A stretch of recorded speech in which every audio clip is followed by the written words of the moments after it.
Well, well, well. It's been a week. Well, actually only 5 days when I'm recording this, but for you, it's been a week. Last Wednesday, I let loose this form out into the world. The Great Limbus Company Census, I called it, and hoo boy, I would say it lived up to the name. Knowing that the first survey with limited advertising got about 2,100 responses, how many responses do you think that this survey, which I made an entire video to advertise, got? Okay, whatever you guessed right now is probably way too high and the actual number will underwhelm you, but it got just around 9,400 responses. That is not too far off of 10,000 participants in just 4 days of the form being open. And to me, that is a huge data set. But hey, let me cut this intro shorter than usual. You are here for the data. So let's stop wasting time. The only thing you need to know is that I will be giving my answers to these questions alongside as much of the data as I can possibly fit into this time frame that is relevant. Now that that is out of the way, and you have subscribed, liked, commented, become a channel member, joined my Discord server, are supported by Patreon, and have invited me to a PictoChat lobby, let's get into the data. The very first question on this form is probably one of the ones I saw the most people struggling with. Being upset I limited people to only choosing one sinner, so if I do this again I may allow you to select up to 3 sinners, but I like the very clean data I got from the multiple choice here. Here is the graph for the favorite sinners question. Feel free to guess who has what slice of the pie here, and I'll help you out. Dante is indeed last place, with only 253 votes of the 9,363 total. Second to last, or the real loser of the poll, since we all know Dante doesn't really come to mind when you think of the sinners, is Rodian, with 380 responses. This was not that surprising, but still, someone had to take the loss here. The next lowest sinners are Sinclair, Honglu, and Ryoshu, with 467, 475, and 597 responses, respectively. The gap between Rodian and Sinclair is nearly 100, but then the gap between Honglu and Ryoshu is over 100. More surprising to me is that Sinclair is the second least voted sinner, which I would not have guessed based on the amount of art and discussion I see about him, and the fact that he has a Canto that is relatively popular. Honglu is the one I expected to get last or second to last, but the votes are very neck and neck between the two of them, so it clearly could have gone either way. Similarly, Ryoshu's 597 responses is extremely close to Merceau, who is 8th place, at 603 responses. Only a 6 vote difference between the two of them. Then there's only an 11-point difference between Merceau and Heathcliff. Ironically enough, Heathcliff is the only sinner who actually ended up in the same place as his sinner number, which seems out of character for him to stay in line like that. Otis, Faust, and Yisang take up 6th, 5th, and 4th places. Otis with 674 responses, Faust with 750 responses, and Yisang cracking the 800 mark with 818 responses. Third place goes to Gregor, my personal pick, with 840 responses. Not too far ahead of Yisang, but still third place nonetheless. At this point, you might notice something. Tallying up all of these responses will only get you 6,471 responses, and yeah, almost 3,000 votes were solely concentrated on the top 2 sinners, with the jump from Gregor to second place being a massive 550 response gap. Ishmael sits in second place with 1,403 responses, and Don Quixote in first, with nearly 1,500 responses total. Frankly, I was pretty sure Ishmael had it done and dusted. But apparently the power of the silly is stronger than having the best Canto in the game, which just makes Project Moon power scaling even more confusing. So, while yes, I knew number 1 and 2 would be Don and Ishmael, I am surprised by the sheer gap between them and every other sinner. Now, if you thought that question had a lot of numbers going on and you kind of got lost in the metaphorical sauce, I'm sorry. Frankly, there was just no way for me to effectively get across information on every single statistic here, since every ID got at least 1 vote. And by at least 1, I mean at least 2, except Base Sinclair, who is our definitive last place.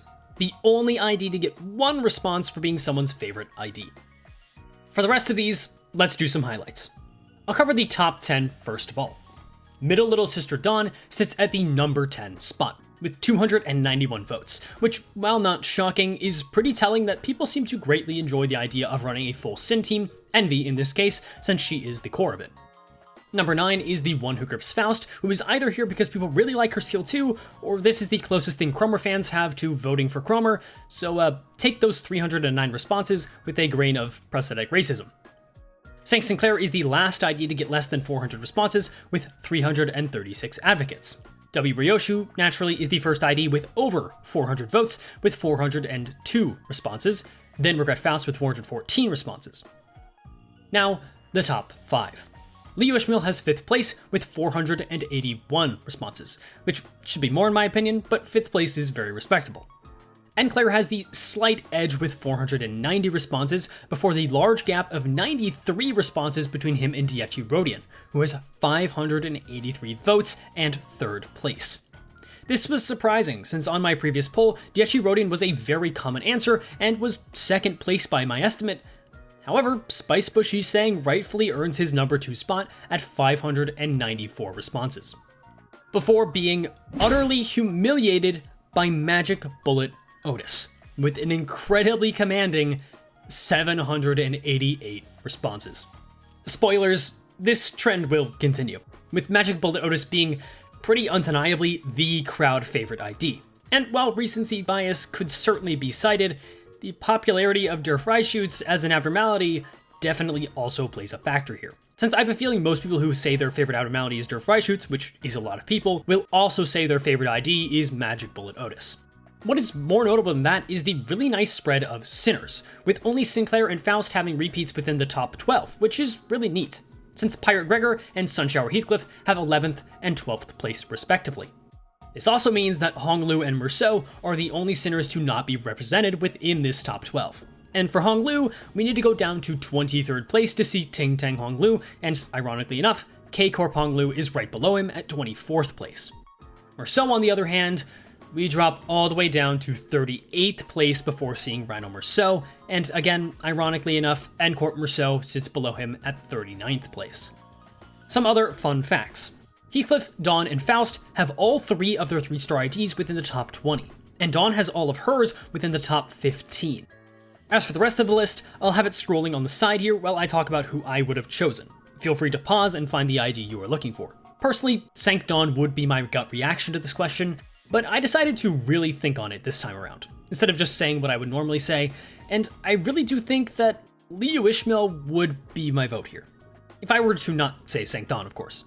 Snappy animations and being part of an archetype I am passionate about, to say the least, as well as the fact that Leo Ishmael's is stronger ID, definitely plays a factor in my enjoyment of her. ID drip and animations shape up to be similar, as you would have guessed, so I'll be going a little bit quicker through this section. It is worth noting that while Magic Bullet Otis is still very much in first, she's even more in first than before, with a frankly absurd 2,433 responses, utterly dwarfing Spice Bushy Sang's 1,111 responses.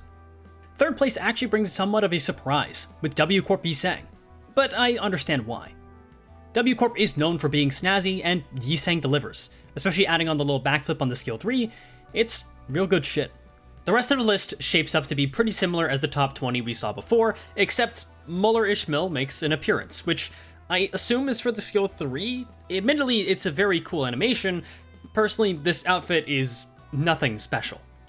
What's far more surprising to me is that the 2-star Roast Banner IDs only got 1 or 2 votes.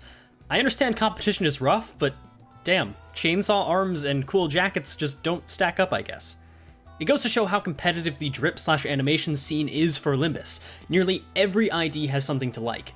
Even someone like Base Gregor, who only got 1 vote, has a cool skill 2 in my opinion, and Base Sinclair, who also only got 1 vote, throws the enemy into the air with his skill 3. Once again, I'll run the entire list on the side while talking about my own pick, which is just an incredibly hard choice if Pirate Gregor didn't exist. Look, call me biased, you would be correct, but I mean, the hook hand, the outfit, the animations, sound design technically isn't a factor, but oh man, those sweet hook hitting sounds in combination with that make for a lovely experience. Of course, I do agree with some of the top standout picks as well, but for me, it's a pretty easy Pirate Gregor sweep. Moving on to the ego questions, the favorite ego are probably not all that surprising. 4th place is Ardor Blossom Star with 727 responses. Faust's Fluid Sac is third with 1,117 responses. Blind Obsession Ishmael is second with 1,276 responses, and then Sunshower Yiseng takes away the gold with 1,429 responses. The main notable thing about these results is that these four were a vast majority of the votes. Fifth place was Dimension Shredder Yiseng with 379 votes, which is a very big step down compared to Ardor. Another surprise is a little further down the list, with Red Eyes Open and 4th Match Flame Ryoshu being so close on votes. I barely hear people talk about Red Eyes Open, and I am personally a much bigger fan of 4th Match Flame, at least in terms of using it, so it's interesting to see that both of Ryoshu's Heat Ego are relatively popular. The least popular Ego was weirdly 4th Match Flame Rodian.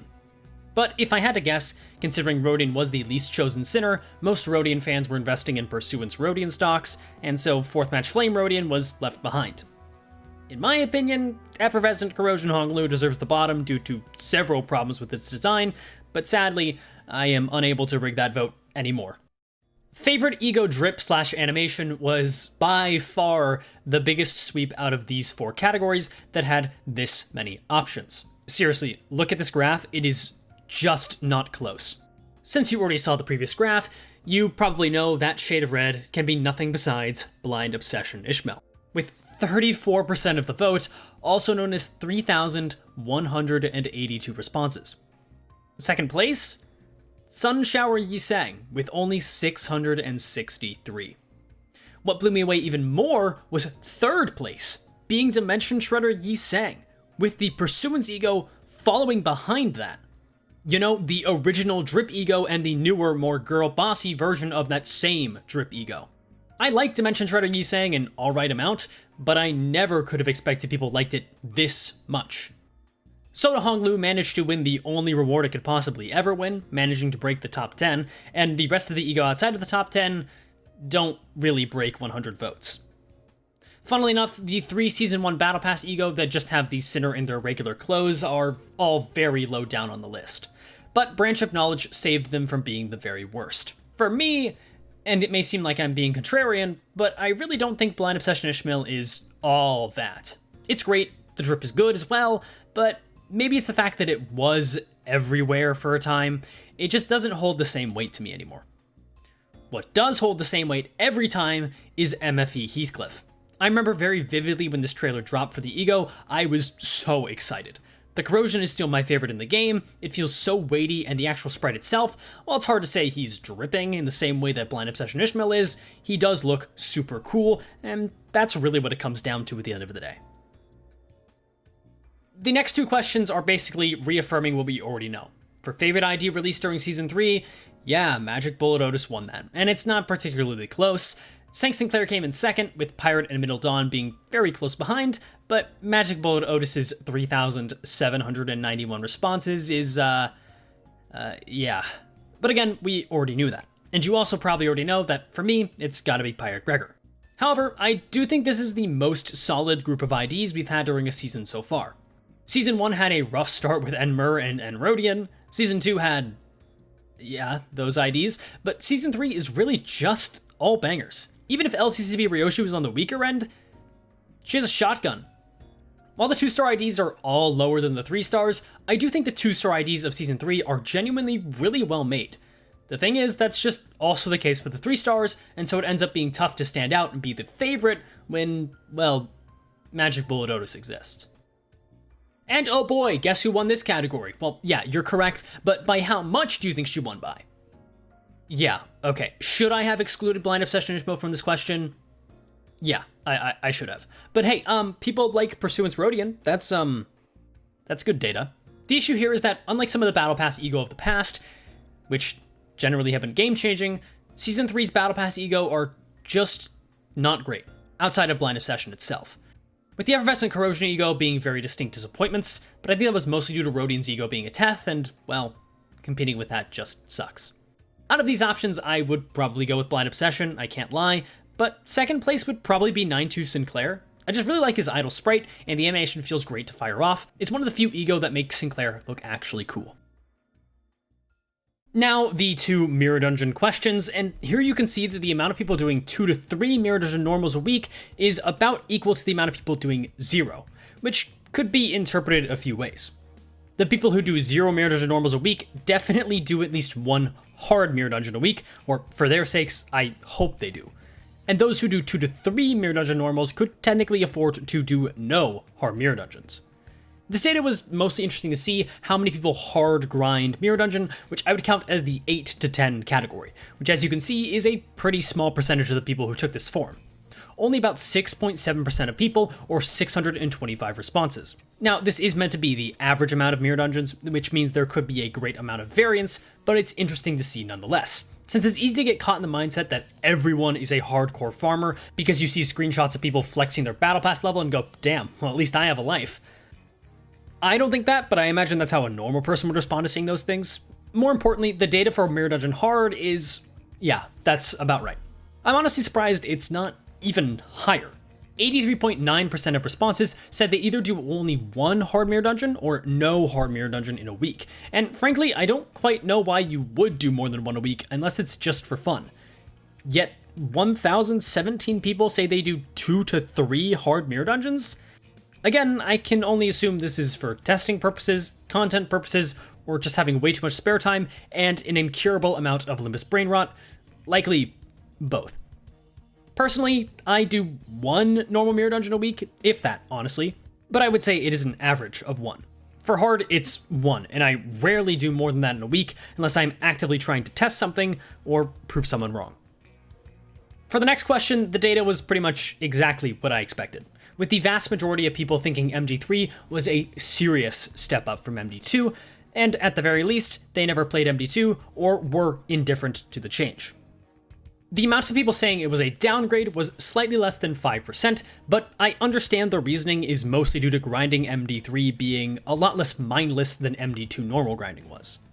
For me, I think MD3 was a significant upgrade from MD2 in almost every way. And fusion ego gifts being the talk of team building is a pretty alright way to encourage running a team in my opinion, since a few of them completely change your experience with the team you're running. And now what is probably the most visually appealing graph, at least in my opinion, just over half, or 4,813 of people taking the form have been here since day 1, which lines up with the data I saw on the smaller form. Then the 3-month options I gave are all relatively even, which was surprising. I assumed that either the April to June slice would be the biggest of those, or the October to December one, due to Season 3's release. It's good to see what I would consider stable enough growth for Limbus over a period of time, though of course this data was taken from people who are generally more into Limbus than others, since they took the time to fill out the form to begin with. I have been here since day 1, and was confused up to like day 7, and from there, it's been smooth sailing. The Season Pass question. This graph, I think, shows a couple of things. First of all, there are more people playing the game now than at launch, and when you advertise a WoW Ego on the end of your Battle Pass, especially the first WoW Ego in the game, it's gonna do well. I think that is mostly what this comes down to, since really, as I said before, nothing else in the paid Season 3 Battle Pass, from a gameplay perspective, is too enticing to your average player. I have got the Battle Pass for every season, but that should be no surprise to anyone, since it would be weird for me not to have gotten it, considering my dedication to Limbus. Now, roughly, how much money have you spent on Limbus? This was a question I asked some people on Discord what they thought the result would be, and quite a lot of people thought that over half the results would be $0. When in reality, only 22.8%, or 2,136 people, cast their vote as being free to play. The next majority makes sense. $31 to $50 would be just around the price of buying 3 season battle passes, and I imagine that accounts for the majority of people who chose this option. The same could be said for the $21 to $30 option, since if you missed Season 1, you wouldn't have been able to spend money on its Season Pass. The higher money amounts, unsurprisingly, get incrementally lower, except a pretty big jump from the $150 to $200 range to the $200 plus option. This was initially kind of shocking, but really, yeah, it makes sense. Whales are going to whale hard, so less than $200 is probably child's play compared to the amount of money some people have put into this game. But hey, at least the vast majority of people who spent money on Limbus feel no shame at all, or at least don't feel very much shame about it. I fall into the $51 to $75 range myself, which might come as a surprise, but I really don't spend much money on this game. Around $30 from the season passes, another $10 from lunacy packs at the very start of the game, and then the goal banner, which I was convinced was a good investment. As for my shame, I have only made money off of Limbus, so the little bit of money I put in, God no, I am not ashamed of that. The status effect archetype question was another that shaped up exactly how I anticipated, but may not look how you expected to. Tremor sits in a very depressing last place, being the only status to not break 3,000 votes, and the second lowest was Sinking, had 4,332 votes. So yeah, people don't care for Tremor. Next lowest was Bleed, then Burn, which I think Magic Pull and Otis definitely saved Burn from being a lot lower down on this list, and perhaps in time, Dietchi Honglu would make Sinking go higher. Rupture is the third most voted for status, breaking 5,000 votes, then Charge in second place with 5,248 votes, meaning Poise, by a good margin, with almost 6,000 votes, is the most enjoyed status archetype. If you have played the game during Season 3 and looked at the IDs, this should be completely unsurprising, due to the power of IDs like First Mate Yi Sang in Mirror Dungeons and the Lucky Pouch Fusion EGO gift, leading to some simply absurdly funny numbers. Personally, I'm sad to see Tremor at such a minority.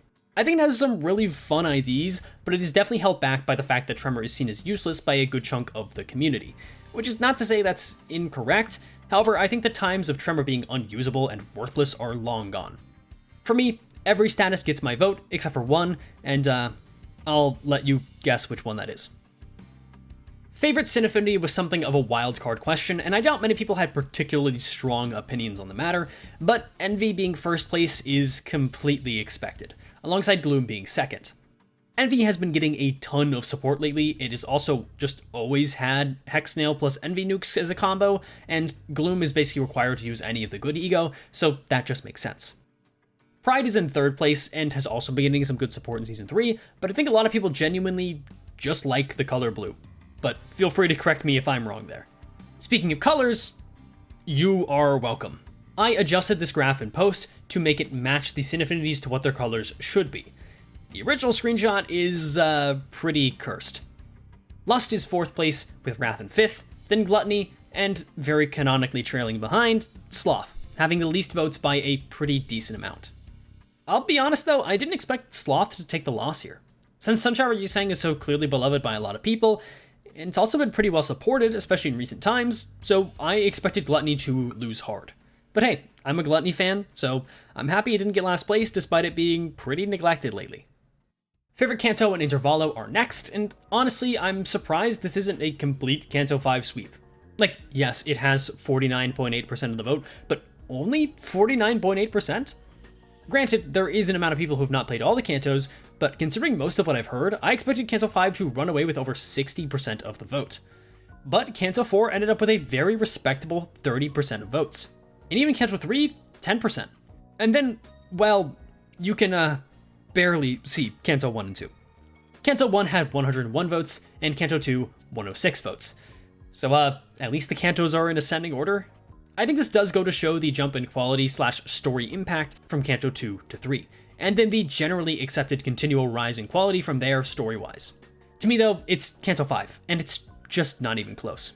I liked Canto 4, but Canto 5 did basically everything better from a gameplay perspective, which is pretty important, and while story is very subjective, I do think it did a lot better overall for me. I won't go into what it did better exactly since I don't want to spoil, but maybe one day I'll make a video going over my thoughts on Canto 5's story. I just fear it would be basically redundant since it would just repeat the same points other people have made. Now, favorite Intervallo definitely surprised me, and not in a good way. Admittedly, Hell's Chicken and the Sea event are very close in votes, 3,646 for Hell's Chicken and 3,355 for Sea event, but I just can't agree that Hell's Chicken is better. I agree, it has funnier moments, and I like humor as much as the next guy, but I think 4.5 is the second best story content in the game outside of Canto 5 itself. And while Hell's Chicken is good, I prefer the tone 4.5 decided to take, as it set up very nicely in Canto 5 and really made me excited for what was going to happen, whereas I cannot say the same for 3.5. Personal opinions aside, 5.5 getting as many votes as it did is really impressive. I figured that without voice acting, 5.5 would get a very scarce amount of votes, and while it is certainly behind the other two, it's not like Canto 1 and 2. Dante's notes are basically a 50-50 between people who have read it all and people who haven't. And I'm actually a little surprised that many people have read or listened to all of Dante's notes, since personally, when I saw that they added the little exclamation marks back onto old entries and I couldn't keep track of what was new, I just couldn't do it again. One day I'll go through it and just reread all of them, but that day has not happened yet. And for all of you who don't know what Dante's Notes is, it's right here on the Theater tab, but I think there's an unlock condition that you just maybe haven't met yet. Now this was a question I had completely different expectations for, and that's mostly because I had been told that a lot of Limbus players are Limbus onlys. And I believe that, but for this poll, it's actually only third place, or 15.7% of the votes. First place is having played and finished both of the other PM games, then second place is having played both, but dropped or having not finished LobCorp. I think this graph does kind of show that LobCorp, much more than Ruina, is a filter of sorts, either being skipped entirely or just not finished. This does make sense though, since the genre difference between LobCorp and Limbus is pretty intense, so if a management game doesn't sound like your type, LobCorp probably won't be the thing to draw you in. I know it wasn't for me. Then for the favorite game of the trio, Ruina wins pretty handily, with Limbus in second and LobCorp in third. Though the difference between the two isn't very much. Despite what some people still seem to believe, I played LobCorp and Ruina and finished both of them in release order, so I am not a Limbus only, nor have I ever been a Limbus only. And also, despite what appearances may lead you to believe, Ruina is still 100% my favorite game of the three. Look, I like Limbus, but Ruina is a complete experience. It's an unfair metric to pit the two against each other, and I knew that, but I wanted to see the results nonetheless. And the second to last question. Which piece of Limbus content is most anticipated? Yeah, putting the main Canto on here was maybe a little unfair, but I originally only had these three options, and wanted to add a little bit more. To claim their bones being the next most hype makes a lot of sense, but I didn't expect the banners to beat out Railway. Fun fact, the original version of the script mentions that the allure of future ID/EGO banners would be the promise of Captain Ishmael, but well, it's Canto 6 for me pretty easily. I think Canto 6 will lead to Heathcliff overtaking Gregor for my favorite sinner, and personally I kind of welcome it. Heathcliff has been pretty central to my channel's growth in a lot of ways, and my favorite bits involve him to some extent, so I really look forward to his Canto. So that was a lot of data. Almost too much to get through, and this video is already way longer than I expected, so needless to say, I cannot talk too much about the 6,183 responses of extremely varying length that I got for the last question. As of recording this, I have now read through about 2,000 of these, and I plan to get through all of them eventually, but in the meantime, on screen now are just some of the highlights that I've picked out from the responses I've read. Thank you for sitting through this extremely nerdy video. I wish I could have presented the data in a more interesting way somehow, but I can't really do animations for this, and this is also my first time doing something along these lines, so thank you all again for letting it happen. I would love to do more of these in the future, perhaps some months down the line, since the data was really fun to watch unfold in front of me, even if some trends really did show up early, so it was obvious what the results would be, and I have even more ideas for things I can ask the community. So hey, stay tuned if you want to see more things like this. Oh, right, before I fade to black, I owe you something. As you may have saw at the beginning of the video, or if you read the description of the last video, we certainly reached 3,500 responses. And as such, I'm happy to say, the school district has given me enough money to afford one medium pizza. So, here's your share. Is there a problem? On screen right now is 9,363rd of a medium pizza. So I hope you enjoy it. You can also have a milliliter of soda if you feel like it, but I think in the time we've been talking, it already evaporated. Oh. I mean, I did say it would be a shitty school pizza party. God, this is awkward. This pizza party ends now. It was supposed to cut off there and show the subscribe button, but now this is just way more awkward because I tried to get out of it.